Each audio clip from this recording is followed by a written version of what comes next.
శ్రీమాత్రే నమ. జయ గురు దత్తాత్రేయ నమ. ఈ వీడియోలో మనం మిథున రాశి వారికి మార్చి 29న ఏర్పడినటువంటి షష్టగ్రహ కూటమి యొక్క ప్రభావం ఈ రాశి వారి మీద ఏ విధంగా ఉంటుంది అని పరిశీలించినప్పుడు, దశమ భావం అన్నది కర్మస్థానం.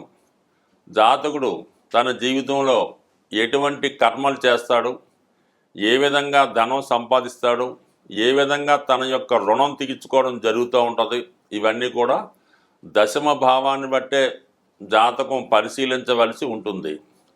లగ్నాధిపతి కన్నా దశమాధిపతి అత్యంత బలవంతుడై ఉంటాడు. ఒకరి జన్మ జాతకంలో దశమ భావంలో గ్రహాలు లేకుండా ఖాళీగా ఉన్నప్పుడు అటువంటి జాతకాన్ని మనం పరిశీలించినా కూడా పెద్దగా ఉపయోగం అయితే ఉండదు. అందువల్ల ఖచ్చితంగా ఈ మానవ జీవితంలో జన్మ తీసుకోవడానికి మన గత జన్మలో చేసుకున్నటువంటి కర్మే కారణమవుతుంటుంది. దాన్ని ఏ విధంగా మనం ఈ జన్మలో ఈ జీవితంలో నడిపిస్తామన్నది దశమ భావంలో ఉన్నటువంటి స్థానాన్ని బట్టి గ్రహాన్ని బట్టి ఆధారపడి ఉంటుంది. దశమ భావంలో ఒక గ్రహమే లేనప్పుడు జాతకుడు ఒక ఎయిమ్ లేకుండా, ఒక కర్తవ్యం లేకుండా, ఒక బాధ్యత లేకుండా ఉండే అవకాశం ఉంటుంది. కాబట్టి మరి ఇప్పుడు ఈ రాశి వారికి దశమ భావంలోకి వచ్చినటువంటి ఈ 6 గ్రహాలు, ఒక విధంగా ఈ 6 గ్రహాల్లో ఒక చంద్రుడు 2 రోజులు మాత్రమే ఉండి తర్వాత 11వ స్థానంలోకి రావడం అవుతుంది. ఇంచుమించుగా 15 రోజుల దాకా ఈ రవి అక్కడే ఉండి తను కూడా బయటికి రావడం జరుగుతుంది. కొన్ని రోజుల పాటు ఈ 4 గ్రహాలు, మరి ఈ 4 గ్రహాలు మిత్రగ్రహాలు అవటం వల్ల, అంటే శని, రాహు, ఈ బుధ, శుక్రుడు, ఈ 4 కూడా ఒకే వర్గానికి చెందినటువంటి గ్రహాలు. మరి కొన్ని రోజుల పాటు అదే రాశిలో ఉండడం వల్ల మన మిథున రాశి వారికి అవి మిత్రగ్రహాలు అవ్వటం వల్ల వృత్తిలో అనూహ్యంగా గొప్ప మార్పు రావడం జరుగుతూ ఉంటుంది. ఏది ఏమైనా, ఎక్కడికి ఏ గ్రహం వచ్చినా, ఫలితం ఇచ్చినా ఇవ్వకపోయినా, దశమ భావంలోకి ఒక గ్రహం వచ్చినప్పుడు ఖచ్చితంగా వృత్తి మీద, జీవన విధానం మీద, తన యొక్క యాక్టివిటీస్ మీద ప్రభావం చూపించడం జరుగుతూ ఉంటుంది. ఇప్పుడు శని భగవానుడు సాధారణంగా ఈ ఏలినాడు శని, అష్టమ శని, అర్ధాష్టమ శని పరిశీలించే ప్రయత్నంలో మరి ఈ 10వ స్థానం అన్నది ఒక విధంగా న్యూట్రల్గా ఉండే అవకాశం ఉన్నది. పెద్దగా కష్టపెట్టదు, పెద్దగా లాభాన్ని ఇవ్వదు. అయితే దశమంలో ఈ శని భగవాను మీకు రావడం వల్ల వృత్తిలో కొంత బాధ్యత పెరుగుతుంది. కొత్త ఉద్యోగ ప్రయత్నాలు చేస్తున్నవారు సబార్డినేట్గా ఒకరికి సహకరించే విధంగా ఈ గ్రహస్థితి మీకు ఉంటుంది. నెమ్మదిగా అభివృద్ధి ఇవ్వడం జరుగుతూ ఉంటుంది.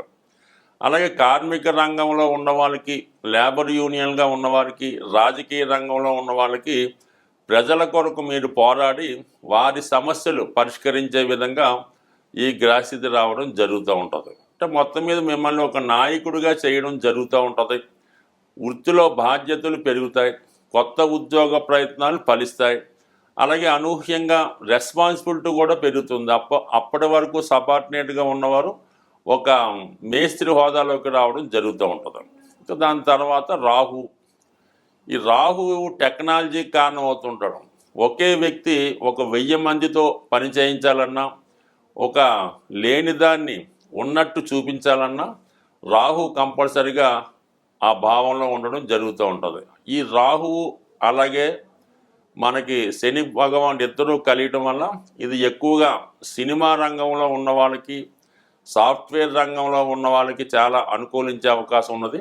అలాగే మీరు ఏదన్నా ఒక ఇండస్ట్రీ స్థాపించాలన్నా, ఒక కెమికల్ పరిశ్రమలో ప్రవేశించాలన్నా, కొత్తగా వ్యాపారం చేయాలన్నా ఈ రాహువు శని గ్రహాల కలయిక మీకు చాలా బలాన్ని ఇస్తుంది. అలాగే మీ యొక్క కృషికి తగినటువంటి ఫలితాన్ని కూడా ఈ గ్రహస్థితి రావడం జరుగుతూ ఉంటుంది. దీనితో పాటుగా మనకి శుక్రగ్రహం పంచమాధిపతిగా ఉన్నటువంటి శుక్రుడు దశమ స్థానంలో ఉన్నప్పుడు జాతకుడు తన తెలివితేటలు, తనలో ఉన్నటువంటి జ్ఞానాన్ని, విజ్ఞానాన్ని ఉపయోగించి కొత్తగా దాన్ని ప్రజెంట్ చేయడం జరుగుతూ ఉంటుంది. బట్ ఏదైనా ఇది సినిమా రంగంలో హీరోయిన్స్కి చాలా మంచి అవకాశం రావడం జరుగుతూ ఉంటుంది. ఇప్పటిదాకా చిన్న చిన్న పోర్షన్స్ వేసుకున్నటువంటి మీకు ఒకేసారి సెలబ్రిటీ హోదా వచ్చే అవకాశం ఉంటుంది. మరి బుధుడు కూడా అదే రాశిలో సంచరించడం వల్ల మీరు చేస్తున్నటువంటి వృత్తితో పాటు అదనపు ఆదాయం కొరకు చేసే ప్రయత్నాలు కూడా చాలా వరకు ఫలించే అవకాశం ఉంటుంది. కాబట్టి మొత్తం మీద ఇప్పుడు ఏర్పడినటువంటి ఈ గ్రహస్థితి కంపల్సరిగా మీకు వృత్తి వ్యవహారాల్లో కంపల్సరిగా అభివృద్ధి ఇవ్వడం జరుగుతుంటుంది. ఇది ఎక్కువగా ఉన్నత విద్య పీజీ లాంటివి పిహెచ్డీ లాంటివి చేద్దాం అనుకున్న వాళ్ళకు కూడా ఈ గ్రహస్థితి మీకు సంపూర్ణంగా సహకరించడం జరుగుతూ ఉంటుంది. మొత్తం మీద ఈ గ్రహస్థితి మిథున రాశి వారికి చాలా వరకు మంచి ఫలితాన్ని ఇవ్వడం జరుగుతుంది. స్వస్తి. ఎటువంటి గ్రహస్థితి అయినా ఎటువంటి దోషాలు జాతకంలో ఉన్నా దాన్ని వ్యక్తిగతంగా ఎవరికి వారు చేసుకున్నటువంటి పరిహారాల వల్ల మాత్రమే ఆ దోషాలు నివృత్తి అయి జాతకుడు అభివృద్ధి వైపు వెళ్ళే అవకాశం ఉంటుంది. ఏదైనా గ్రహాలు సహకరించాలంటే గ్రహరాజైనటువంటి సూర్య భగవానుణ్ణి ప్రతినిత్యం పూజించడం వల్ల, ఆదివారం నియమంగా ఉండడం వల్ల, ఆదిత్య ఉదయం చదవడం వల్ల కంపల్సరీ ఏదైనా గాయత్రి మంత్రం ఉన్న వాళ్ళు చేసుకోవచ్చు. సాంప్రదాయంగా రవి భగవాన్ని పూజిస్తేనే మిగతా గ్రహాలు సహకరిస్తాయి.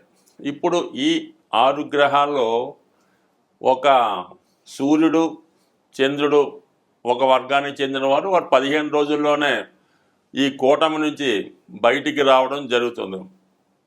ఇక అక్కడ ఏర్పడినటువంటి ఈ 4 గ్రహాలు కూడా ఒకే వర్గానికి అంటే శని వర్గానికి చెందినవి. రాహువు, అలాగే శని, బుధ, శుక్ర ఈ 4 కూడా శని వర్గ రాశులుగా చెప్పడం జరుగుతుంది. కొంతమంది రాక్షస వర్గం అని అంటారు. ఏదైనా మెటీరియలిస్టిక్ జీవితంలో మానవుడు సుఖపడాలి, అన్ని సౌకర్యాలు పొందాలంటే ఈ 4 గ్రహాలే ప్రధానం. అదృష్టవశాత్తు ఈ 4 గ్రహాలు ఒకే వర్గానికి చెందడం వల్ల మీరు కంపల్సరీగా శని భగవానుని అనుగ్రహం కోసం శివుణ్ణి ఆరాధించడం వల్ల, రాహు యొక్క ప్రభావం కొరకు అమ్మవారిని పూజించడం వల్ల, మరి శుక్రుడు యొక్క ఇంపార్టెంట్ శుక్రబలం ఉంటే అన్ని సౌకర్యాలు లభిస్తాయి. కాబట్టి లక్ష్మీ అమ్మవారిని లక్ష్మీ స్తోత్రం ద్వారా, అలాగే చివరిగా బుధుడు చిన్న గ్రహం అయినప్పటికీ కూడా విష్ణుమూర్తిని పూజించడం వల్ల ఈ గ్రహాలు మీకు అనుకూలంగా మారడం జరుగుతుంది. సో అందువలన వ్యక్తిగతంగా వీటన్నిటికీ కూడా ఏకైకంగా సింపుల్గా ఉపయోగపడేది విష్ణు సహస్రనామం. విష్ణు సహస్రనామ పారాయణ వల్ల అటు ఏలినాటి శని, శివుని యొక్క అనుగ్రహం కూడా రావడం జరుగుతూ ఉంటుంది. అలాగే విష్ణుమూర్తి అనుగ్రహం లభిస్తూ ఉంటుంది.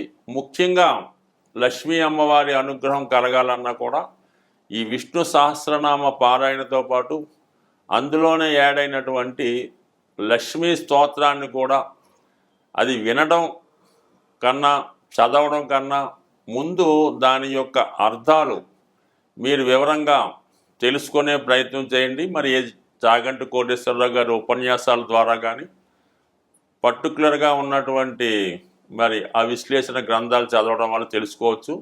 సో ఏదైనా మరి ఈ శాస్త్రాన్ని రచించిన వాళ్ళే ఈ 108 నక్షత్ర పాదాలకి ఈ విష్ణు సహస్రనామాన్ని విడదీసి ఒక్కొక్క నక్షత్రానికి ఒక్కొక్క శ్లోకాన్ని ఇవ్వడం జరిగింది. అంత విపరీతమైనటువంటి విష్ణు సహస్రనామం చెప్పే నాలెడ్జ్ అయితే మనకి లేదు. కానీ సింపుల్గా మీరు ఏదైనా గార్గేయ గారి పంచాంగంలో ఏ నక్షత్రం వారు విష్ణు సహస్రనామంలో ఏ శ్లోకాన్ని చదవాలి అన్న విశేషాన్ని వారు కూడా తెలియజేయడం జరిగింది. కాబట్టి మీ నక్షత్రాన్ని అనుసరించి కనీసం ఆ 4 చరణాలన్నా విష్ణు సహస్రనామాన్ని పారాయణ చేస్తూ లక్ష్మీ స్తోత్రానికి మళ్ళీ దానికి మినహాయింపులు ఉండవు. అది కంప్లీట్గా పూర్తిగా చదివితేనే అన్ని రకాల ఫలితాలు మీకు రావడం జరుగుతాయి తప్ప ఇందులో భక్తి విశ్వాసం అయితే ఏంటంటే మరి మా అబ్బాయి చదవడండి, మా అమ్మాయి చదవదండి, దాని బదులు మేము చదువుతామండి పనిచేస్తుందంటే మాత్రం ఖచ్చితంగా పనిచేయదు. కనీసం సూక్ష్మంలో మోక్షం ఎంతో కొంత నమ్మకం పెట్టుకుంటూ కనీసం ఆ పుస్తకాన్ని దగ్గర పెట్టుకొని వీలైనప్పుడల్లా దాని వంక ఒక చూపు చూస్తే కంప్లీట్గా మీకు ఆ అనుగ్రహం తప్పగా లభించే అవకాశం ఉంది. ఏదైనా నమ్మకం, విశ్వాసం, గ్రహాలు శుభాన్నిచ్చినా కష్టాన్నిచ్చినా అవి అనుభవిస్తున్న వారికి ఇది చక్కని పరిహారంగా లభించే అవకాశం ఉంది. స్వస్తి.